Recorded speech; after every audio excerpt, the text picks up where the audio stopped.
সুবহানাল্লাহ। কি মজার ব্যাপার, খেয়াল করে দেখেন, যেখানেই আল্লাহর নাম, আল্লাহর নামের পরে নবীর নাম আছে না নাই? এই যে আমরা লা ইলাহা ইল্লাল্লাহ মুহাম্মাদুর রাসূলুল্লাহ বলে যে কালিমা পড়ি, কালিমার প্রথম অংশে কার নাম? আল্লাহর নাম। দ্বিতীয় অংশে কার নাম? বিষ্ণু ঈসা ইসলামের নাম। আজানের শুরুতে আল্লাহর বরত্বের ঘোষণা, তারপরে আমার নবীর রিসালাতের ঘোষণা আছে না নাই? তারপরে নামাজের শুরুতে যে একামত দেয়, ওখানে নবীর নাম আছে না নাই? আল্লাহু আকবার, আল্লাহু আকবার, আশহাদু আন লা ইলাহা ইল্লাল্লাহ, আশহাদু আন্না মুহাম্মাদার রাসূলুল্লাহ। সুবহানাল্লাহ পড়ে।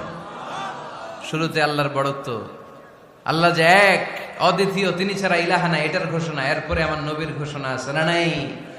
তারপরে যে তাশাহুদ পড়ি, ওখানে নবীর নাম আছে না নাই?